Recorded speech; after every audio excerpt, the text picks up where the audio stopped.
Welcome to facilitators plus, Pakistan का पहला और वाहिद इंडस्ट्रियल बिजनेस डिजिटल प्लेटफॉर्म जो न सिर्फ industrial equipments and parts provide करता है बल्कि आपको industrial business training, technical guidance और ऑनलाइन कंसल्टेशन सर्विसेज भी फराहम करता है। यही वजह है, इससे बेहतर और फायदेमंद कहीं नहीं।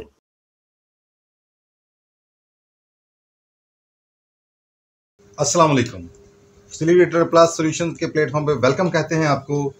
आज की ये वीडियो बहुत ही ख़ास है और बहुत ज़्यादा अहम है और मैं ये समझता हूँ कि बहुत से लोगों को अपने कैरियर को आगे बढ़ाने में मदद देने वाली है। बतौर ख़ास वो लोग जो कि HVAC फील्ड से रिलेटेड हैं या हीटिंग आगे सिस्टम प्रोवाइड करते हैं या आप कह लेंगे फील्ड के अंदर हीटिंग सॉल्यूशंस देते हैं, तो ये तमाम लोग इससे बहुत फ़ायदा हासिल करने वाले हैं।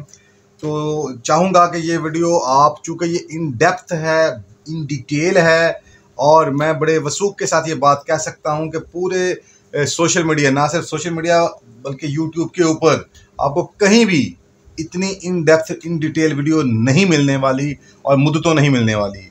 लिहाजा वो लोग जो कि इंडस्ट्री में आगे ग्रो करना चाहते हैं, कैरियर को आगे लेके जाना चाहते हैं या अपने प्रॉब्लम्स को सॉल्व करना चाहते हैं, उनके लिए ये एक संगे मील की सेहत साबित होने वाली है।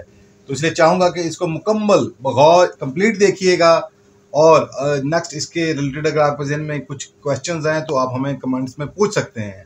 चलें जी, स्टार्ट करते हैं आज की इस वीडियो को। ये आपके सामने एक कह लें कि बर्नर कंट्रोलर है जी, और ये कंपनी है जी हनीवेल। ये हनीवेल कंपनी, आप ये कह सकते हैं कि इंडस्ट्री के अंदर जो भी इक्विपमेंट्स यूटिलाइज होते हैं, यूज़ होते हैं, उनको प्रोवाइड करने वाला दुनिया का टॉप ब्रांड, और जो कि जिसकी कह लें कि जो एफिशिएंसी है वो बहुत हाई है और रिजल्ट्स आउटस्टैंडिंग हैं। तो उनमें टॉप ब्रांड आता है हनीवेल का। तो हनीवेल ही का एक ब्रांड है अगर नेक्स्ट यामाटाकी हनीवेल। तो उसका ये कंट्रोलर है, इसका मॉडल है R4780C, R4780C, जो कि इंतहाई कामयाब है। बल्कि मैं ये समझता हूँ कि ये बहुत अरसा से इंडस्ट्री में राज कर रहा है। गो के हनीवेल के जो कंट्रोलर्स होते हैं वो किसी भी तरह के हों, वो काफ़ी कॉस्टली होते हैं। लिहाजा पाकिस्तान की इंडस्ट्री में जहाँ पे कह लेंगे बेस्ट रिजल्ट्स रिक्वायर्ड होते हैं और जहाँ पे कोई किसी भी किस्म का कोई भी एरर नहीं चाहिए होता, तो हाईली एफिशिएंट रिजल्ट्स रिक्वायर्ड होते हैं, वहाँ पे हमेशा हनीवेल ही लगता है। और बतौर ख़ास HVAC जो कि कह लें चिलर्स हैं, उनमें तो आता ही ये वाला कंट्रोलर है। अब इसी का आगे वाला एक एडवांस प्रोग्रामर आ चुका है BC2000, वो भी अप्लाई हो रहा है। नेक्स्ट चाहूँगा कि नेक्स्ट आपको उसका भी ट्यूटोरियल दिया जाए। तो बहरकैफ आज हम इसके ऊपर बात करने जा रहे हैं। ना सिर्फ बात करने जा रहे हैं, इसका आपको प्रैक्टिकल करके दिखाएंगे कि ये कैसे काम करता है, इसकी वायरिंग डायग्राम क्या है और उसके कनेक्शन कैसे किए जाते हैं, इसको कैसे चलाया जाता है, क्या प्रॉब्लम्स फेस करनी पड़ती हैं और क्या क्या कुछ करना होता है कि देन ये आगे प्रॉपर काम करता है, अदरवाइज ये काम नहीं करने वाला। तो अगर मैं इसको यूँ कहूँ कि वो लोग जो कि इंडस्ट्री में नए हैं या कि बहुत ज़्यादा स्किल्ड नहीं हैं, बहुत मुश्किल है कि वो इसको चला पाएँ। ये जो हाईली प्रोफेशनल हैं या जो एक्सपर्ट हैं वही इसको चला सकते हैं। लेकिन आज की इस वीडियो के बाद इंशाअल्लाह ताला कोई भी शख्स इसके ऊपर बड़े आसानी काम कर सकेगा और इससे फ़ायदा हासिल कर सकेगा। तो चलें स्टार्ट करते हैं जी इस वीडियो को। सबसे पहले मैं चाहूँगा कि मैं आपको इसकी वायरिंग डायग्राम समझा दूँ, चूँकि इसके अगर जब हम बैक में देखते हैं तो इसमें जो कुछ भी लिखा है वो जापानीज़ में लिखा हुआ है। टोक्यो जापान है, चूँकि ये जापानीज़ मेड है तो जापान का, तो इसलिए नॉर्मली यहाँ के लोग इसको अंडरस्टैंड नहीं कर पाते। लिहाजा मैं चाहूँगा कि आपको इसको मुकम्मल इसकी आगाही दी जाए। चले, तो उसके लिए हमें क्या करना होगा, ये देखें, मैंने ऑलरेडी कह लें कि इसकी जो कैटलॉग है उसमें से जो क्रक्स है, जो सेंस है, वो निकाल लिया हुआ है ताकि मैं आपका टाइम भी सेव कर सकूं और आपको बेस्ट गाइड भी कर सकूं। चलें जी स्टार्ट करते हैं जी। ये वो प्रोग्रामर है, कंट्रोलर है और ये इसकी बेस है जिसे सॉकेट भी कहा जाता है। पहले मैं आपको ये गाइड कर दूं कि इसके अंदर अगर आप को ये नज़र आ रहा हो, मैं चाहूँगा कि आपको मैं थोड़ा गाइड करूँ। ये देखें, ये गौर कीजिएगा, ये इसकी जो बेस है, ये सॉकेट है, इसके ऊपर मेंशन्ड है, ये आपको नज़र आ रहा हो, अगर कैमरा दिखा सके। ये 1 नंबर टर्मिनल है, ये 2 नंबर, ये 3 नंबर, ये 4 number, 5 number, 6 number, 7 number, 8 number, 9 number, 10 number, 11 number and 12 number. यहाँ तक 12 टर्मिनल्स आ गए, जबकि जो 13 है वो यहाँ से स्टार्ट हो रहा है। ये देखें लिखा हुआ मेंशन्ड है, अम्बोज किया गया है 13, 14, 15, 16, 17, 18, 19, 20, 21, 22, 23, 24, ये 24 नंबर टर्मिनल। तो ये आपके सामने है। तो अगर आप गौर करें तो यही सीक्वेंस यहाँ पे अब आपको इसकी जो वायरिंग डायग्राम है उसमें भी यही नज़र आ रहा होगा, एग्जैक्ट वही है। यानी 1 से लेकर 12 तक और फिर 13 से लेकर 24 तक, 1 से लेकर 12 तक, फिर 13 से लेकर 24 तक। चले, ये आपको समझ आ चुका होगा। अब मैं आपको पहले ये गाइड कर देता हूँ कि इसका जो कह लें कि 1 नंबर टर्मिनल है उसमें हमने पावर सप्लाई देनी है। ये पावर सप्लाई है और ये लिमिट स्विच है। तो लिमिट स्विच के ज़रिए हमने क्या किया, हमने इसको पावर सप्लाई दे दी 1 नंबर टर्मिनल के ऊपर, जबकि पावर सप्लाई का दूसरा एंड वो 2 नंबर पे आएगा। यानी कि दूसरे लफ्ज़ों में जो लाइन है वो 1 नंबर पे आएगी और जो न्यूट्रल है वो 2 नंबर के ऊपर हम लगाएंगे। ये आपने देख लिया, पावर सप्लाई कुछ इस तरह से लगेगी। और ये थोड़ी सी इसमें टेक्निकल बात है, थोड़ी सी अहम बात है, चाहूँगा इसको ज़रा अंडरस्टैंड कीजिएगा। इसमें सिर्फ़ और सिर्फ कह लें कि 2 चीज़ें हैं जो मेन न्यूट्रल है उसके साथ कनेक्टेड हैं।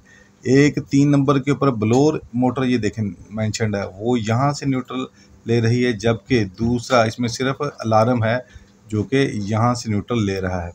जबकि बाकी जो भी इसमें इक्विपमेंट्स लगने वाले हैं वो उनकी न्यूट्रल अलग से है, वो 12 नंबर से आ रही है। ये देखें, ये 12 नंबर से आ रही है। और वो जो 12 नंबर से न्यूट्रल आ रही है वो इग्निशन ट्रांसफार्मर, पायलट, ये दूसरा पायलट और फिर मेन वाल्व, वो उनको जा रही है। तो ये इसमें थोड़ी सी पेचीदगी है, मैं नेक्स्ट आपको प्रैक्टिकली करके दिखाऊंगा ये चीज़ें। तो चलें, अब मैं आपको स्टार्ट करता हूँ। सबसे पहले मैं आपको दिखाना चाहूँगा, ये देखें 1 नंबर और 2 नंबर के ऊपर चूँकि वो पावर सप्लाई मेंशन्ड है, और ये मैं दिखाता हूँ आपको कि ये इसकी जो ऑपरेटिंग वोल्टेज हैं वो कितने हैं जो हम ऑपरेट करने वाले हैं। ये आपके सामने है 220 volt and 50 hertz, 220 volt and 50 hertz. तो ये बार का एक यूज्ड सेकंड हैंड है, तो जस्ट हमने इसको ट्यूटोरियल पर्पज़ के लिए आपको हम इसको दिखा रहे हैं। तो इसके ऑपरेटिंग वोल्टेज हैं 230, यानी अप्रॉक्स 220 से लेकर 240 वोल्टेज पे ऑपरेट होता है ये। तो अब हमने क्या किया, अब ये मैं आपको दिखाता हूँ। आप ये कह लें कि ये आपको नज़र आ रहा है, हमने पावर सप्लाई दी। ये पावर सप्लाई, ये देखें, ये आपको नज़र आ रही होगी, ये पावर सप्लाई। अब ये पावर सप्लाई की हमने यहाँ से इसको सप्लाई देंगे 220 वोल्ट, तो ये यहाँ पे आ रही है। अब मैं चाहूँगा इन डिटेल में आपको समझा सकूँ। अब ये देखें, हमने जो इसको पावर सप्लाई दी वो ये देखें, ये केबल आ रही है। ये देखें, 1 के ऊपर फेज़ है और 2 के ऊपर न्यूट्रल, आपने देख लिया। ये जो केबल आ रही है, 1 के ऊपर फेज़ है और 2 के ऊपर न्यूट्रल, वो आपने देख लिया। और यही न्यूट्रल, जैसा कि मैं पहले बता चुका हूँ, ये कहाँ पे जा रही है मैं दिखाता हूँ आपको। ये जो हमारी पहली रिले है, पहली रिले, हमने ये इसको जो करंट दिया है वो कहाँ से दिया है, वो जो आप कह लें कि ये 3 नंबर ब्लोअर मोटर है उसका करंट हमने इसको दे दिया। जैसे कि मैंने आपको पहले बताया था, ये फेज़ इधर से आएगा और जो न्यूट्रल है वो इसकी मेन न्यूट्रल से आएगी। मैं आपको दिखाता हूँ, ये देखें मेन न्यूट्रल, और इसका मैंने ये देखें, और आपको नज़र आ रहा होगा, आपको बीप की आवाज़ आ रही होगी और आपको नज़र आ रहा होगा कंटिन्यूटी। ओके, तो ये हमने न्यूट्रल इधर से दे दी, जबकि 3 नंबर से ब्लोअर का जो था, ब्लोअर मोटर का 3 नंबर, ये 3 नंबर है इसका, 3 नंबर से हमने इसको ये फेज़ दे दी। ये देखें, आपको आवाज़ बीप आ रही होगी और कंटिन्यूटी भी आपको शो हो रही है। ओके, तो पहली रिले हमने इस तरह ऑपरेट कर ली।